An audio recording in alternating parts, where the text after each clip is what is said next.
Pronto, Pronto. pode, eu vou. Beleza. Então vamos, né, gente? A primeira coisa, agradecer muito a Deus, a Jesus, a espiritualidade do nosso cantinho, os nossos guias, né, por essa oportunidade que nós temos. Estamos estudando essas cartas de Paulo, né, esse material, vamos dizer assim, divino, né? E trazer isso para o nosso dia a dia, né, esse aprendizado, fortalecer tudo aquilo que nós estamos aprendendo e ganhando força, né, para a gente colocar em prática, para a gente viver não segundo a carne, como é o texto aí, o título do nosso estudo de hoje, mas segundo o Espírito eterno que todos nós somos, né? Em agradecimento, vamos orar, lembrar da oração que Jesus nos ensinou e trazê-la, né, cada vez mais para próximo dos nossos corações, próximo de nossa mente. E Jesus iniciou assim: Pai nosso, que estais nos céus, santificado seja o teu nome, venha a nós o teu reino, seja feita a tua vontade, assim na terra como nos céus. O pão nosso de cada dia dá-nos hoje. Perdoe, Pai, as nossas dívidas, perdoe, Pai, as nossas ofensas, na medida que nós vamos perdoando aos nossos devedores e ofensores. E, Pai, não nos deixes cair em tentação e livra-nos, Senhor, de tudo, que assim seja. Que tenhamos uma aula de muita luz, de muita paz. Vamos aí conversando sobre o ensino de Paulo, né? Com a ajuda de Emmanuel. Então, nós terminamos, né, Renato, o nosso último encontro, falando do nosso querido Chico Xavier, né? Sim, sim, lembranças dele aí, né? Você comentou sobre bom, quando você esteve lá, a sensação da energia, o silêncio que se fez, né? No meio de uma multidão, quando ele desceu de cadeira de roda, já bem debilitado, né? Tudo bem, está carregado, na realidade, ele está Carregado. carregado, com duas pessoas levando ele. E ele foi aquele ser humano que, vamos dizer assim, ele usou o último fluido em favor, né, do corpo dele, em favor de todos nós, né? Ele nunca se negou a doar, né, o amor que ele trazia grandemente em seu coração. Que a gente guarde esse E, anjo, né, que esteja entre nós aqui, né? e que interessante que eu também, o Márcio tem uma oportunidade de votar nele como mineiro do século de Otávio Uberaba, aí depois votar nele como o brasileiro do século, e ele ganhou, não sei se vocês... Ele ganhou, eu sei. Foi Então, a SBT, né? Foi a SBT é, que produziu e esse. ainda mais interessante é que num país eminentemente católico, né, na época mais do que hoje, o espírita foi eleito como... Não, ele tinha assim o carinho que o povo brasileiro... Vocês lembram, ele morreu no dia que o Brasil foi campeão mundial, e pararam de transmitir as notícias do futebol para falar da morte do Chico. Então a gente vê a dimensão desse espírito, né? Ele não era ele não se colocava como alguém que ficasse em destaque, a gente sabe. Mas todo mundo conhecia e sabia de quem era o Chico. Hoje em dia você pode perguntar, as pessoas sabem. E é o exemplo que ficou para nós aqui, em vários sentidos, né? Espíritas principalmente, né? E ele seguiu muito aquela questão que ele não fazia do espiritismo uma religião, Exatamente. ele fazia do espiritismo uma instrução de vida. E é isso que Kardec propõe. Nós precisamos entender isso Sim, muito bem.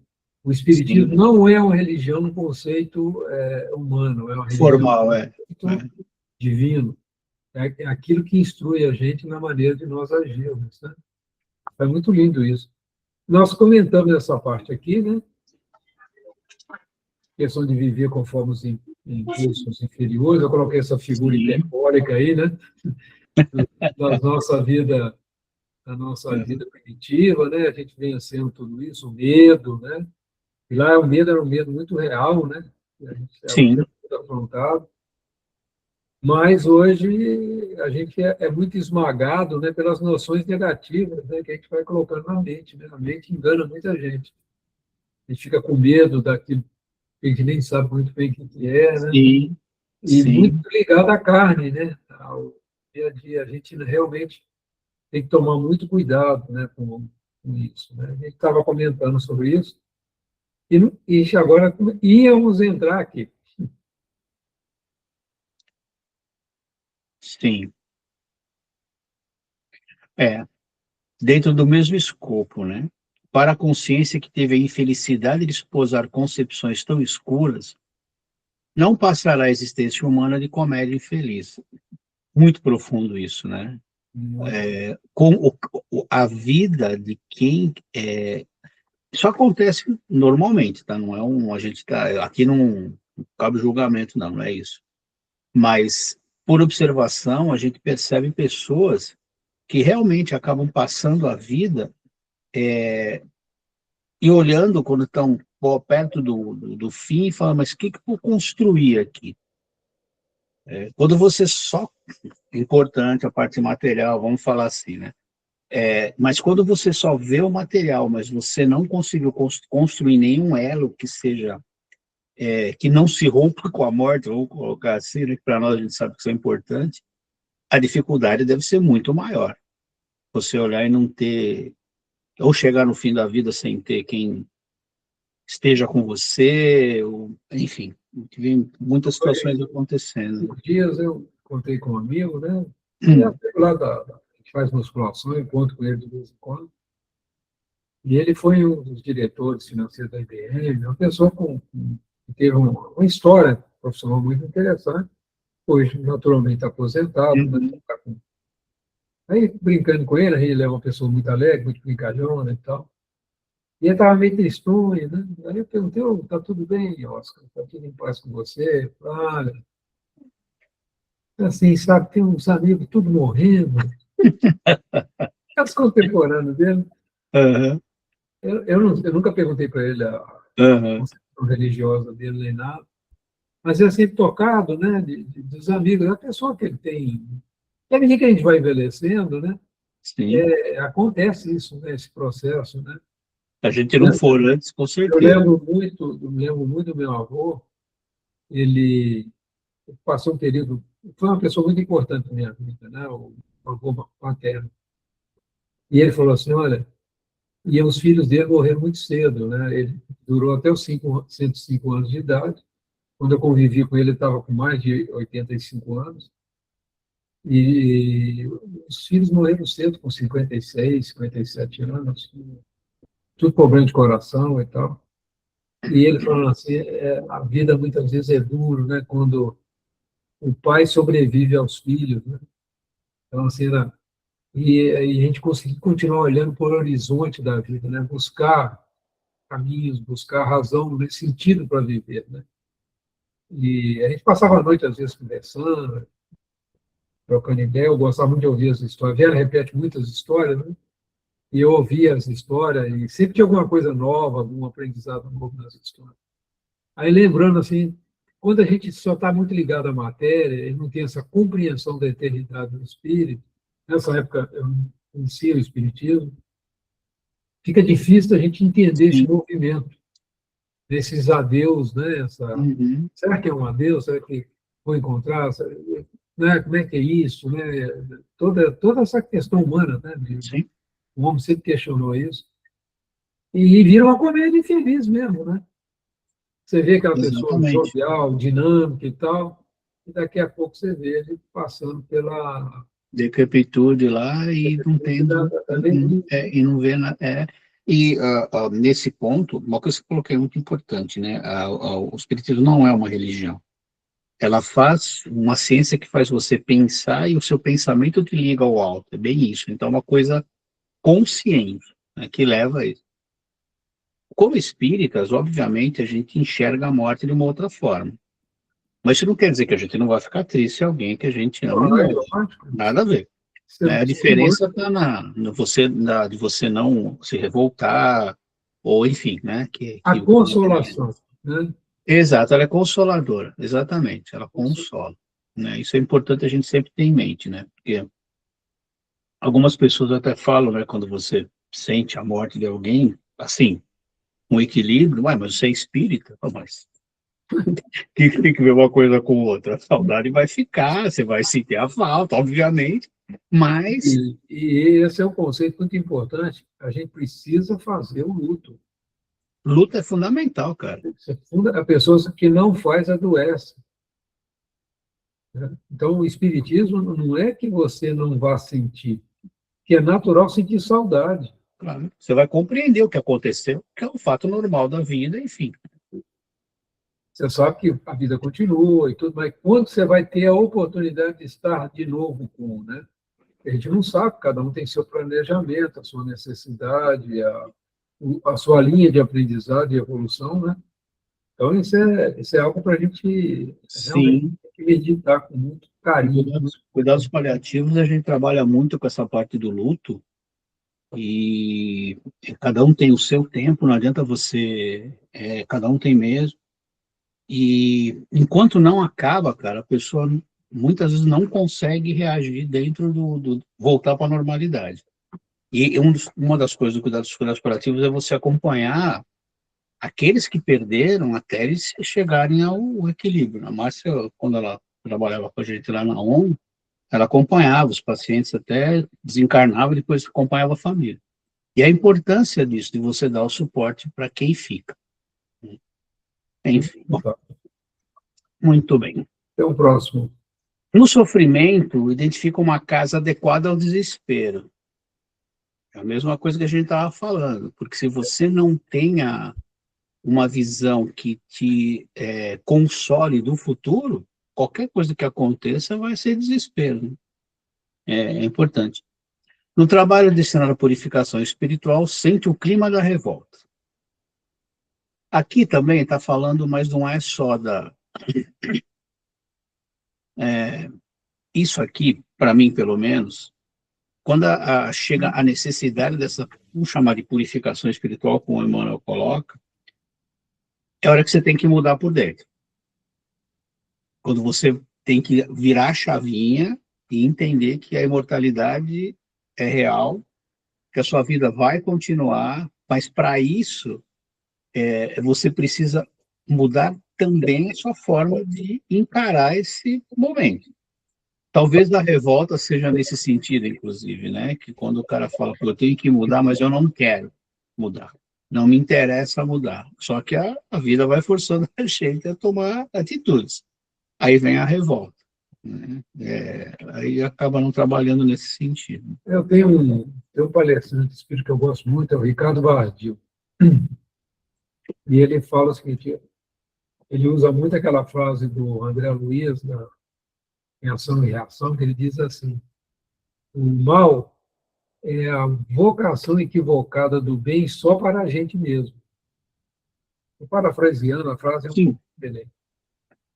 E quando a gente quer as coisas só para a gente, o bem só para a gente, esse é o mal. Então, esse André Luiz traduz. E ele coloca outro ponto também que eu acho muito interessante. Tudo que acontece vem da causa primeira, que é Deus. Uhum. Toda dificuldade que nós passamos, muitas delas fomos nós mesmos que planejamos, né? Que nós precisamos do aprendizado. Você precisa provar dele, né? Você tem que provar daquela situação para que você possa ver se você aprendeu ou não. E a gente esquece, a gente não lembra, né? Quando vai passar um negócio, achou que ia dar conta e não está dando. E o pessoal, a gente fica à vontade. Eu e o Renato, nós temos o hábito de ficar batendo... Se deixar, só a saliva da gente vai sair daqui. Sim. Então, vamos continuar. Não pôde contar... Aqui eu não sei, você não pode tirar o acento diferencial, né? Então, não pôde ou não pode contar com a bênção do amor, porquanto, em face da apreciação que lhe é própria, os laços afetivos são meros acidentes no mecanismo dos desejos eventuais. Olha o que ele está colocando aqui. Memória é danadinho. Então, porque nós sabemos que laços afetivos, há muitos até nos trabalhos mediúnicos, esclarecimento, né, que os laços não se rompem. Os laços afetivos, eles se mantêm, se fortalecem muitas vezes, depois do próprio desencarne. Né? Mas para quem não tem É que é difícil quando a gente fala, quando não tem essa visão, porque você vai estar excluindo uma parte muito grande da humanidade, né? Que só quem tem a visão da reencarnação coerentemente, como vem do Espiritismo, como Kardec coloca, reencarnação tem de vários tipos aí, né? A gente encontra em várias religiões ou crenças aí. Mas, para mim, é mais um motivo de dessa tristeza que chega no momento da morte de quem a gente gosta. Porque o fato de morrer, para aqueles que são unicistas, né, a unicidade da existência, será que você vai encontrar o cara no purgatório, no inferno ou no céu, né? Você já não sabe. Então, tudo aquilo que você semeou e colheu durante toda uma existência, com a morte ele acaba. Para quem não vê isso aqui, né? Então, olha como o fato da reencarnação ser colocada para nós, ou no caso nós espíritas hoje, como isso amplia muito a nossa capacidade de compreensão, de saber da importância desses laços que a gente cria, né? Procurar criar laços sempre de afeto, né? Não de desafeto, que a gente vai se resolver de qualquer jeito, né? Então, olha a importância disso. E é claro que se laço afetivo, para quem pensa que são só acidentes, olha, o mecanismo de desejo eventuais, isso é uma coisa passageira, efêmera sempre. Então, você não está criando nada que seja, pelo que ele está colocando aí, nada que seja realmente perene. Acabou, acabou. Deve dar um vazio. Vocês já pensaram alguma vez, tentaram, eu tentei fazer às vezes isso não deu certo, que a reencarnação não existe? Já pararam para pensar como seria? Eu não consegui, tá? Porque é tão entranhado que não tem jeito, né? Não, Mas você passa a ter que se apoiar em dogma, não, você perde a esperança para passa a começar. ser fé cega, né? Passa a viver essa fé Exatamente. cega, né? Você vai, porque a igreja, na medida que ela não colocou, a igreja, as igrejas convencionais que não aceitam a reencarnação, né? É, Na medida que ela não colocou isso dentro dos conceitos, ela teve que criar dogmas para poder explicar. é a única forma, né? O céu e o inferno foi criado por causa disso. Não sei o que é, vamos botar isso aqui. É mais ou menos assim a coisa. E usar para dominar também, não pode Você quer esquecer. falar com a Fala, gente? Faustinho. Qual a pergunta que você tinha feito, Renato? Já Ixi, pensaram se? se, é um exercício, né? Imaginar que a reencarnação não exista. Como que seria? Eu tentei fazer esse exercício, não consegui, porque né? Mas me colocar no lugar de alguém que não acredite na reencarnação, não saiba. A gente não acredita, a gente sabe, né? É diferente. A Terezinha que falava isso, né? Eu não acredito na reencarnação, eu sei. E tem uma diferença grande entre uma coisa, quando você acredita que tem imposto. Quando você sabe, você tem isso dentro de você. Eu achava interessante quando ela falava isso. Mas, enfim, imaginar que não existisse a reencarnação. Bom, uma coisa aí eu vejo assim, olha, o fato de ele não acreditar na reencarnação não significa que para ele isso é significante, porque ele não acredita. Agora, ele não aceitar é outra coisa, porque ele não aceitar, se você pegar um exemplo de reencarnação e mostrar, ele não vai, não, isso é. Agora, o não acreditar, ele pode ficar numa dúvida. Mas peraí, essa pessoa está contando isso, isso, isso. Bom, mas isso está no subconsciente dela. Ela que está criando essa imagem. Mas da onde que isso está saindo? Então, você tem como assim, falar, olha, veja bem, se quando você morre acaba tudo, zerou, morreu. Então, como é que uma pessoa pode nascer e falar coisas que aconteceram há 100, 200 anos atrás e você checar isso e é verdadeiro? Então, para aquele que não acredita, ele fala assim, isso é invenção, isso é... Para aquele que é, está meio na dúvida, ele já começa a ficar pensativo. Então, isso vai da consciência da pessoa, né? Aquele que não quer mesmo, que não quer saber, você já passou por isso em reunião mediúnica. Toda quinta-feira chega alguém lá. Assim. E não adianta você querer colocar na cabeça dele que ele está errado. Mesmo os espíritos, você vê que não acreditam naquilo. Você fala, ele não acredita. Né? É que, no caso aqui, é mais do sentido de quem vive na carne e não tem essa noção. Então, tudo é muito mais difícil, que vai acabar tudo. Agora tem o outro lado. Tem aquele que, como é que eu vou dizer? Ele usa máscara, né? Ele diz, ele é firme para dizer, olha, eu não acredito. Eu não aceito. Mas lá no fundo ele fica se remoendo.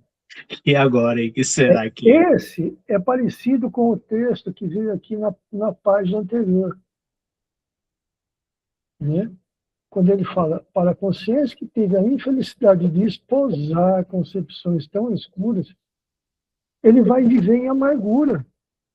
Porque aquilo sempre vai estar bisbilhotando dentro dele, vai estar... E ele... É aquela luta interna. Não, eu não aceito. Mas existe. Não, mas não entendi. Porra, esquece. Aí chega uma pessoa, relata. Não, mas, peraí. Então, ele vive na amargura, ele vive na tristeza constantemente. Então, para aquele que não acredita e não aceita, ele simplesmente desconsidera. Agora, se ele vem conversar com você, conversar com a gente em busca de uma resposta, o nosso dever é dar resposta para ele dentro do nosso conhecimento. Se ele vai fazer bem com isso ou não, podemos fazer nada. Se ele for aquele que não quer saber, ele vai dizer, bom, todo espírito que eu converso fala a mesma coisa. Então, para mim, isso não tem valor. Todos estão errados. Aquele que chega perto e fala assim, eu tinha uma pergunta para fazer para você, mas não vou fazer não, porque eu já sei a resposta. Pronto. Agora, aquele que chega e pergunta, ouve, confirma o que ele já sabe, mas que ele não quer aceitar, esse é aquele que fica se martirizando, né, que a gente comentou agora há pouco. Então, não tem jeito. Agora, eu já vi alguns espíritas colocando dúvidas sobre a reencarnação. Aí eu já acho que a palavra burrice seria um pouco pesada. Seria demais, né? Mas é querer ignorar os fatos. Nossa, é difícil o espírita. Não dar atenção para aquilo que ele... Ou querer distorcer uma coisa que ele quer que seja do jeito dele, e não como tem que ser. A mesma coisa é que se você falar doutrina espírita sem mediunidade, que eu já ouvi falar de centros que não tem trabalhos mediúnicos, né? Então, é a mesma coisa, né? Você tirar... Olha, você pega as obras do André Luiz, está muito claro isso. Mas isso são pontos inventados por eles. Tudo bem. Você vai querer discutir com essa pessoa? Não vai. Então, às vezes eu uso essa resposta assim, a hora que você chegar lá, a gente volta a conversar.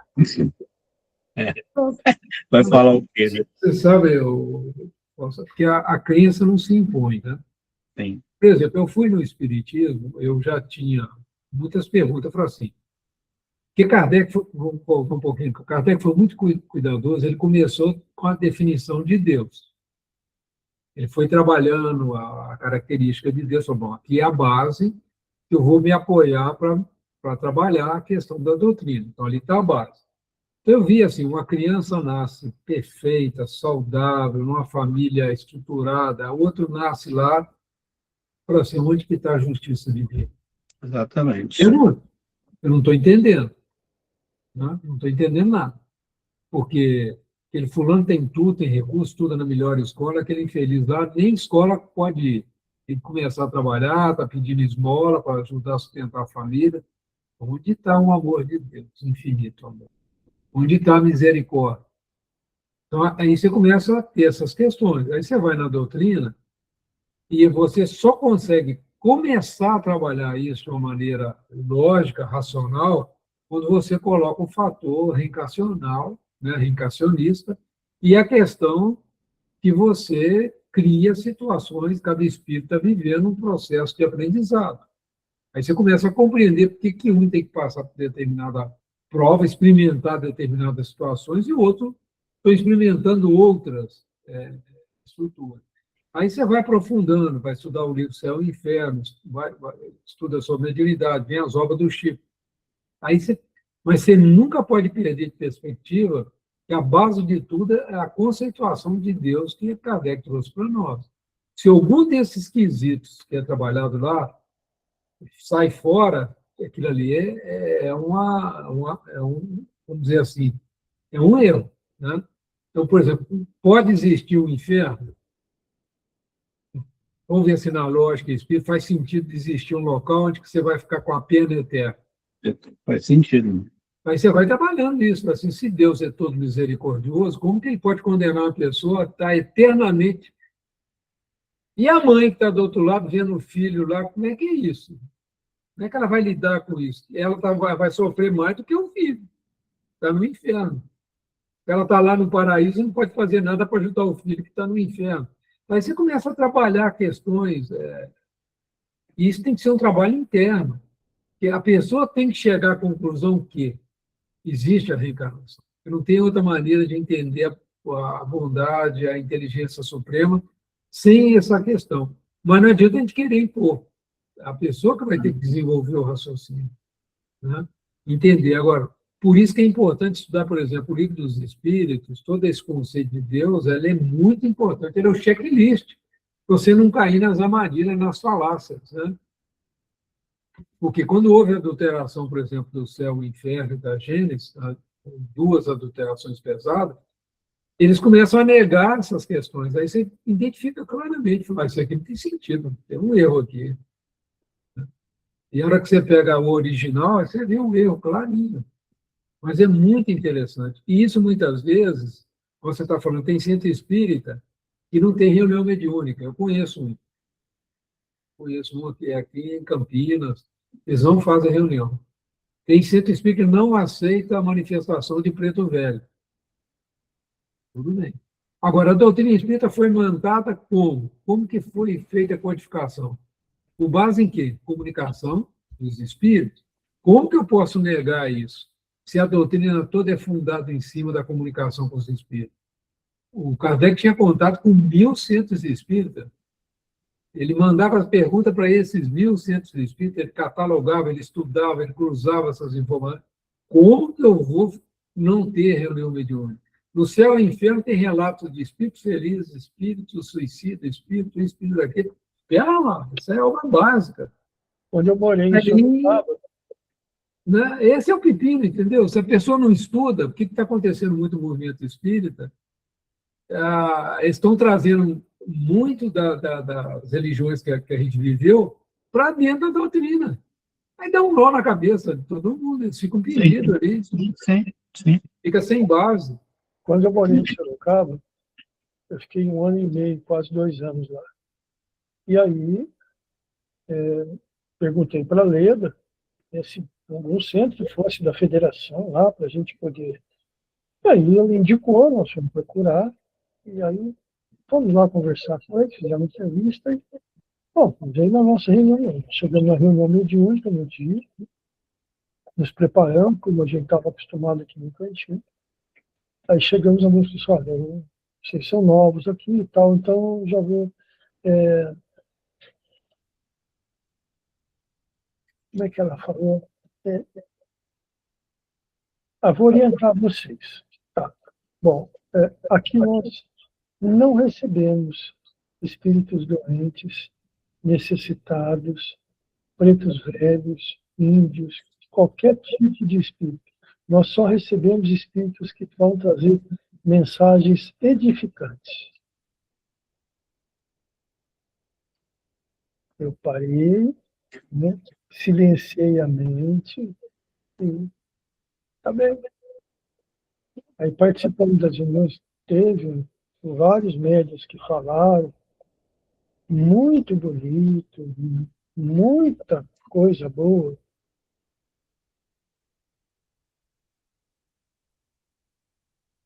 E aí? Sem conteúdo, provavelmente. Não, até tem, mas, olha, você está num centro que só vem espírito de luz dar a mensagem. O que é que você faz de caridade nisso? Primeiro, chega e fala assim, olha, nós que não, não recebemos espíritos doentes, nem sofredores, nem... ela falou um outro nome para cobradores trevosos, e mais um outro lá para... substituindo cobradores, eu não lembro agora. Uhum. Bom, Obsessores? Provável. Ligadores, né? Obsessores. E aí, foi. Nós ficamos lá e a gente vinha para cá de vez em quando, eu chegava aqui, meu pai falava assim. Eu não falava nada. Eu assim, calma, aguenta. Logo vocês estão de volta. É. E aí ia, a outra semana ia para lá, era a mesma coisa. Então, é difícil isso, porque às vezes você tem um pouco mais de sensibilidade, você chega no lugar e sente isso. Você começa a sentir essa necessidade. E porque isso acaba fazendo a pessoa ficar um pouco bitolada, né? Ela se sente muito amparada e ela acha que ela não deve ter sofrimento nenhum. Porque ela só recebe mensagens boas. É o que o Emmanuel fala na, na introdução do livro, não é Os Mensageiros, não, o outro. Missionários. Missionários da Luz.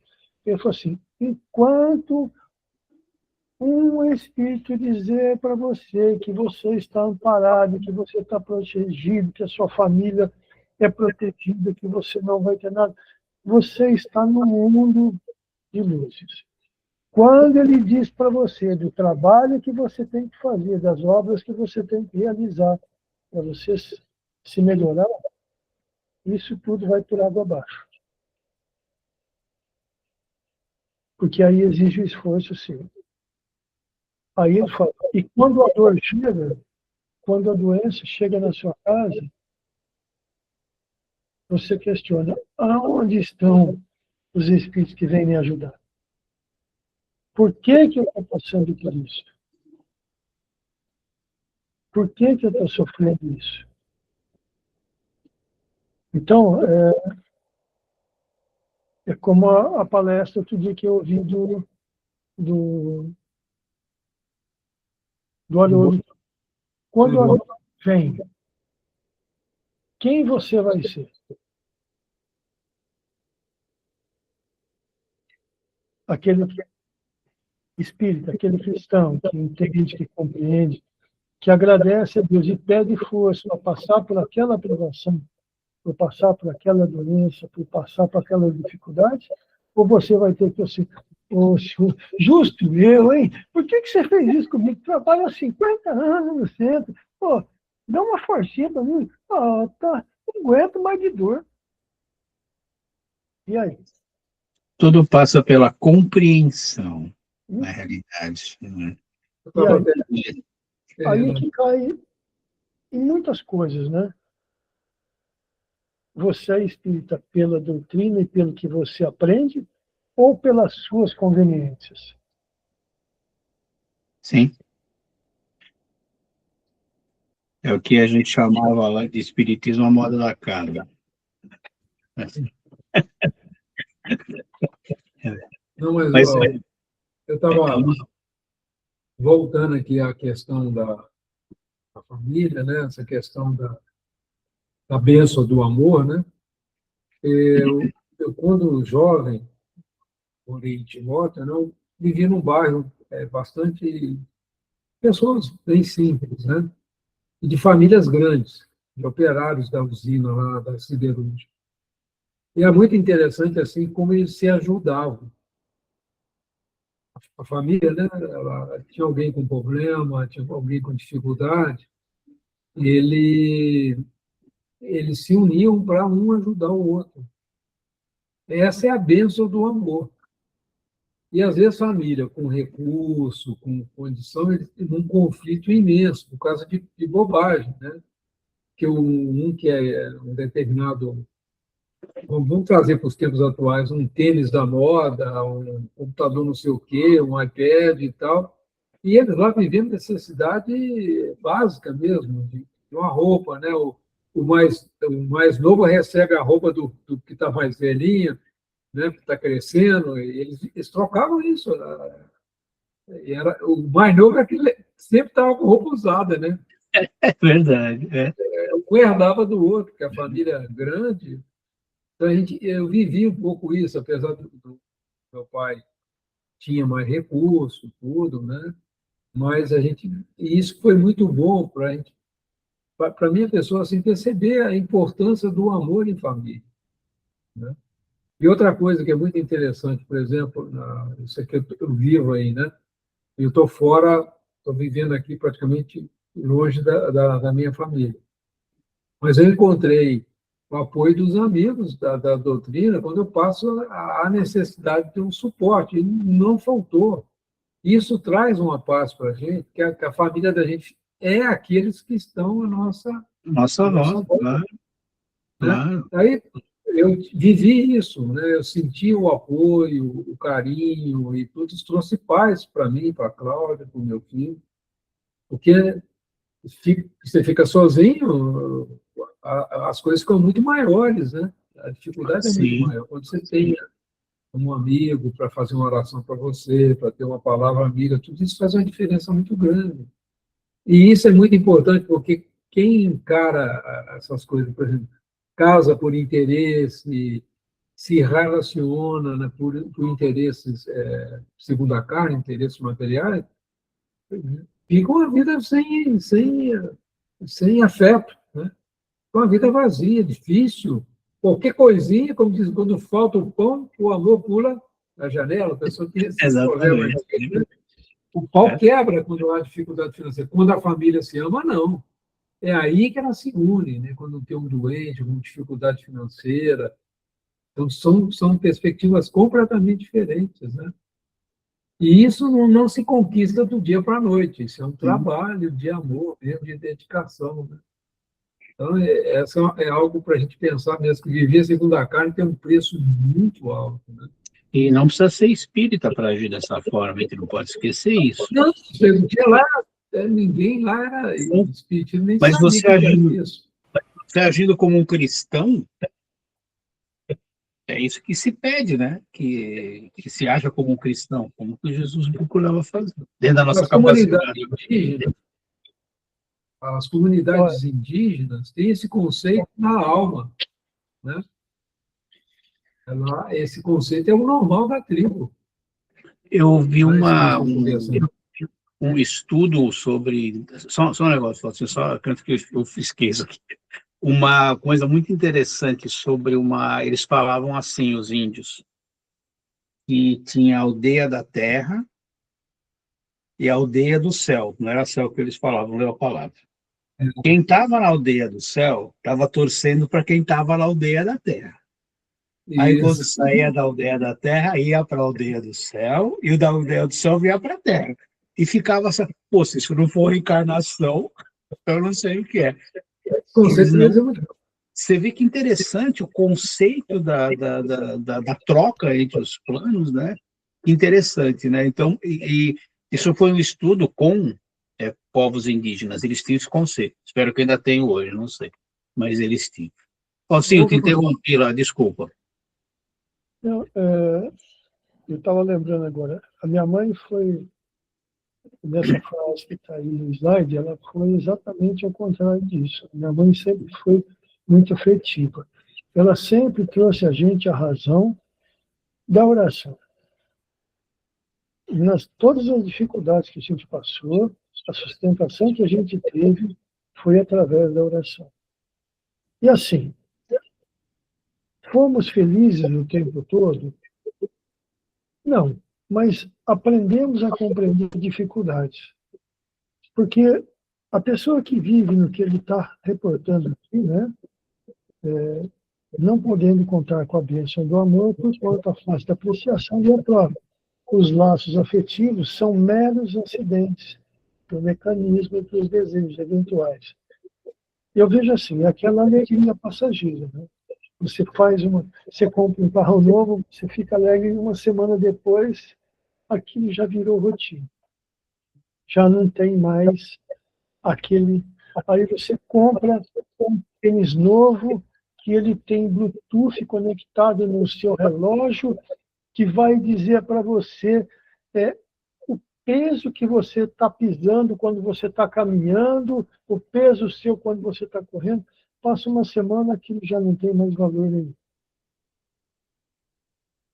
E fica naquela angústia, naquela tristeza, que vai e volta e não sabe o porquê. É a pessoa que ele olha para o outro, ele tem medo de gostar assim, de ser mais afetivo com aquela pessoa, de ser mais dado, de conversar mais, né, de gostar em si da pessoa. E ele se retrai, porque ele não sabe se aquela pessoa vai gostar dele ou não. Então, a pessoa que vive desse jeito, e não é só o espírito encarnado, o desencarnado também. Você falou Mesmo uma a coisa vida aqui. do André Luiz no nosso lar, durante o período que ele estava no umbral. Você vê quantos anos ele demorou para falar assim, Deus, 8 anos. preciso libertar isso. E é o efeito da lei. É o efeito da lei, não tem como. Ela age naturalmente na sua consciência, ela age no seu comportamento, ela age na sua vida. E, como diz o mineiro, Zé Felipe. Você falou uma coisa muito importante, Faustinho. Descarte das coisas hoje. Você tocou em parte material, né? O tênis, o carro. E o descarte emocional que acontece? Quando você descarta pessoas que são desejos eventuais. Olha o que você está trazendo para você mesmo. Porque essas pessoas, esses laços foram criados, de alguma forma. A partir do momento que você descarta, a responsabilidade por esse descarte é sua. E isso a gente sabe que isso não se rompe facilmente. Então, é muito importante a gente ter essa noção de que o Saint-Exupéry, lá no Pequeno Príncipe, somos responsáveis por aqueles que conquistamos, né? Então, olha a importância de você manter o conhecimento leva a gente a errar menos, na minha opinião. Porque é E é muito muito importante também, para que haja paz, né, nesse relacionamento, não se criar expectativa de de retorno. forma nenhuma. Ter o amor, e se vai ser retribuído ou não, isso aí já é outra questão que não entra na equação. Aí você vive em paz. Né? Você vive realmente em paz. E a paz da família nasce com essa capacidade de entrega mesmo. Né?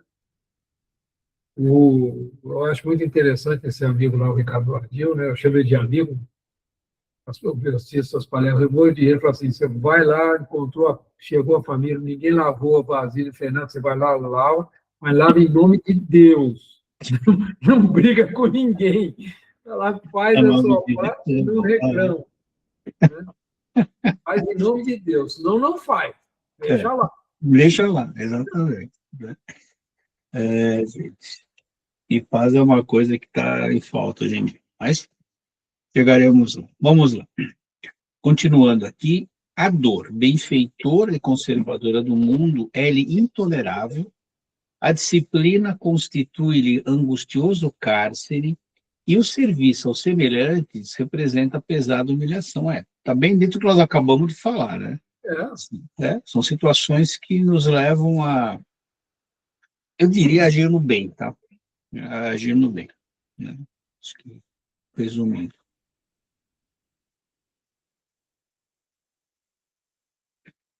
Olha só, nunca perdoa, não sabe renunciar, dói-lhe ceder em favor de alguém e, quando ajuda, exige do beneficiado a subserviência do escravo. Pessoa simpática essa, né? Uma coisa assim, bem... Muito simpático. Está desligado o microfone, Faustinho. Bem delicado. É, assim, uma delicadeza... total. Ou seja, meu filho, ou você entra na linha, você está ferrado. Então, é mais ou menos isso. Lembra aquela passagem do Evangelho lá que... Engraçado, Renato, que algumas dessas situações estão aumentando muito hoje em dia. Sim, a gente tem percebido. As pessoas estão dando uma importância muito grande para os interesses pessoais, para as coisas que lhe são favoráveis, e o resto que se dane, do que ao contrário. Né? Não, olha, não deve fazer assim, porque nós vamos prejudicar muita gente, que se dane. E é engraçado como esse crescimento cresce nas pessoas de uma forma tão forte. Né? Que já estava lá dentro, né, Faustinho? Então, mas aí que está. Você tem a consciência, você sabe o que é certo e o que é errado.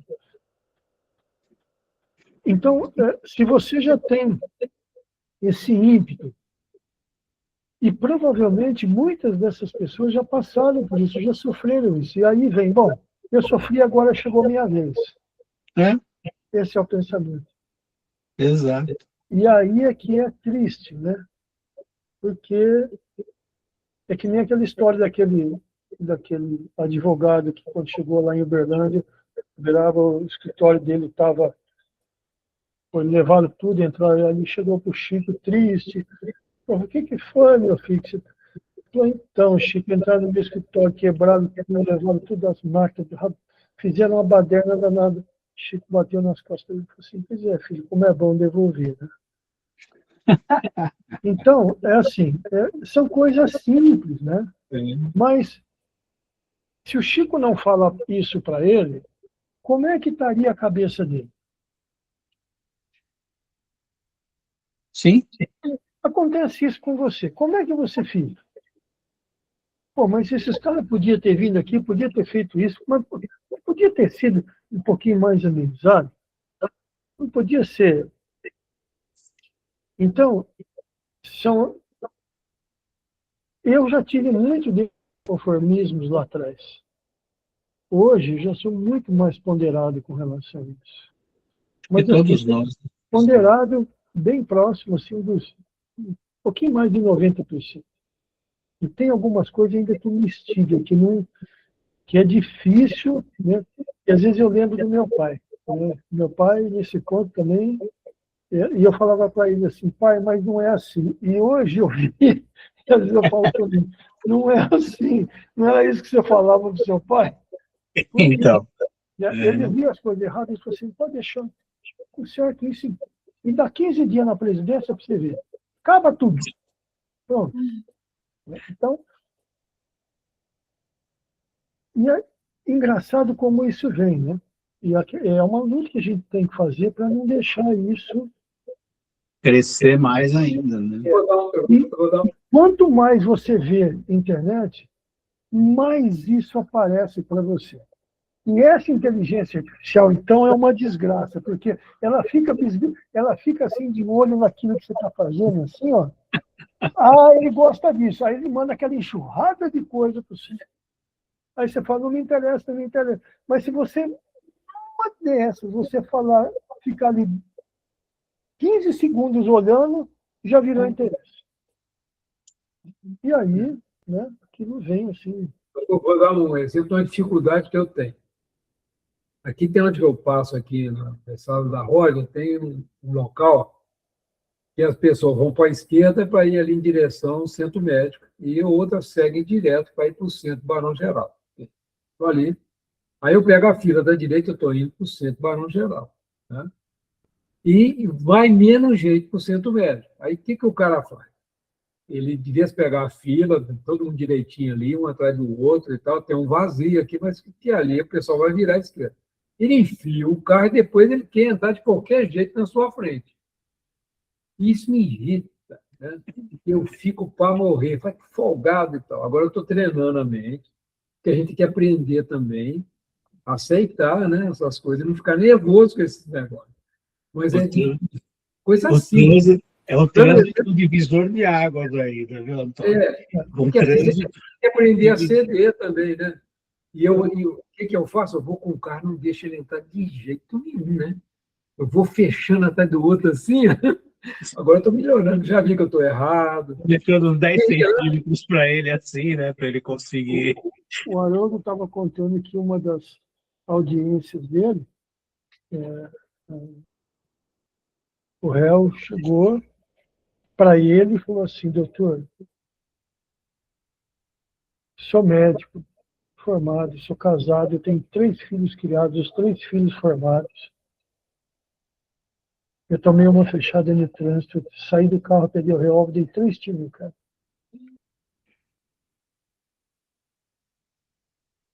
É uma loucura isso. Eu não sei o que eu fiz. Não sei o que eu fiz. Eu não me conformo até agora. Então, olha, o que pode ter gerado isso nessa pessoa, assim, em questão de segundos, ele perder a cabeça, pegar uma arma e atirar no outro que fechou ele. Vou só falar uma coisa para O cara você. que é médico, que lida com a vida, tem uma vida feita.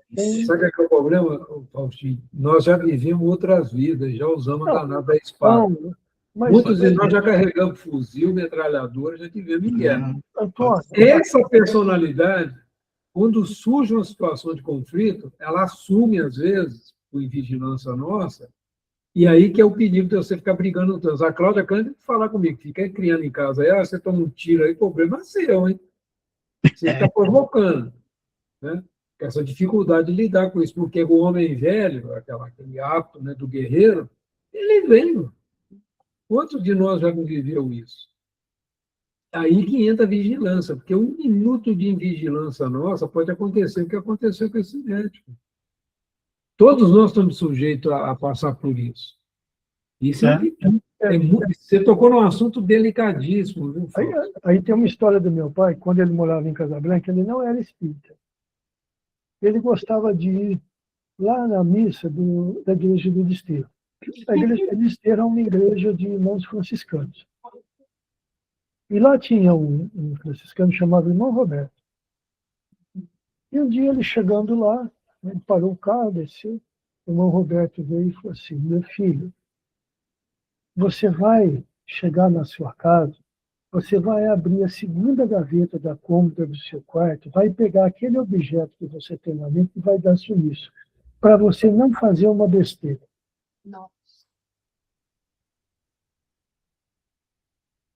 E meu pai gostava muito, porque ele era assim, o irmão Roberto, ele era um irmão franciscano, sabe aqueles magrinhos, sabe, rostinho fino. Franciscano mesmo. Franciscano, né? Cabelinho fino, raladinho, bem, sabe, bem, com aquela túnica de franciscano.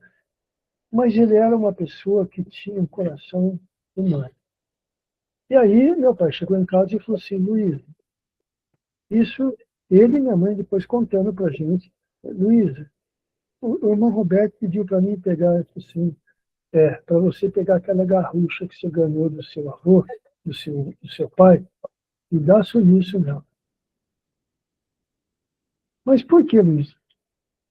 Foi isso que ele te pediu, não foi? Então faça.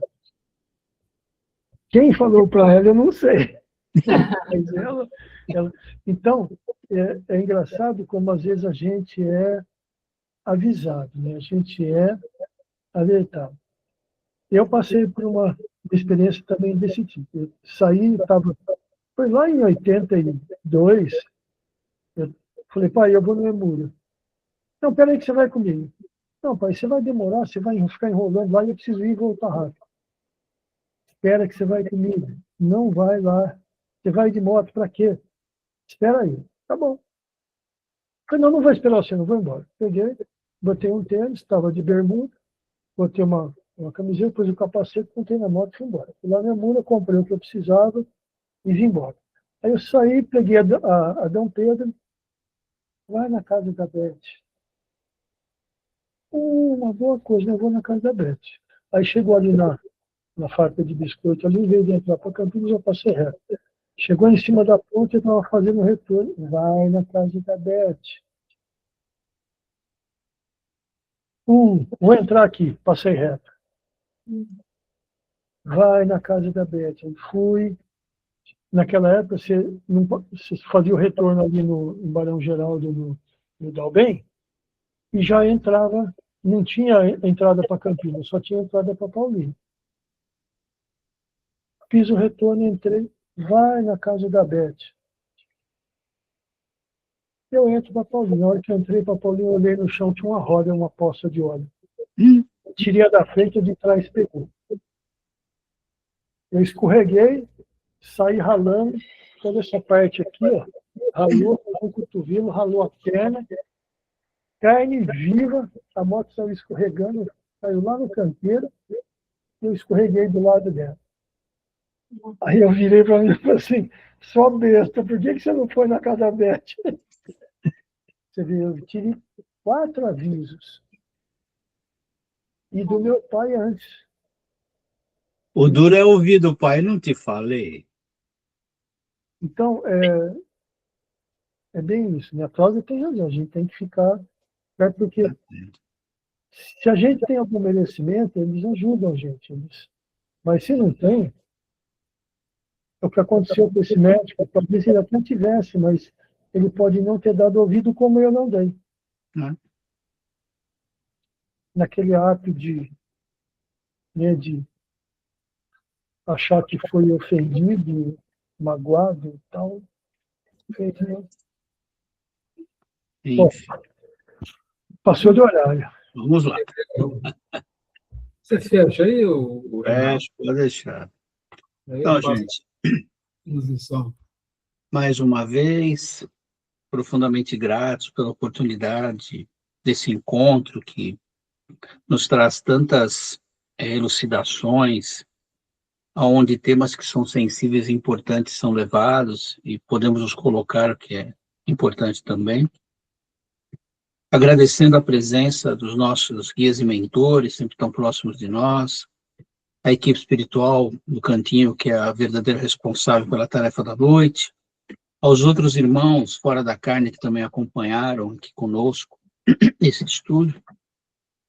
Damos por encerrados, mestre, a nossa participação nessa tarefa da noite, pedindo que os nossos lares sejam sempre abençoados. Graças a Deus. Gente, muito obrigado, estou saindo. Eu vou parar de gravar, você começa aí, melhor, né? Pode deixar que eu faço aqui. Então tá bom. Falou, gente. Até, obrigado. Bom fim de semana. Obrigado. Até mais, bom fim de semana. Tchau, tchau. Tchau.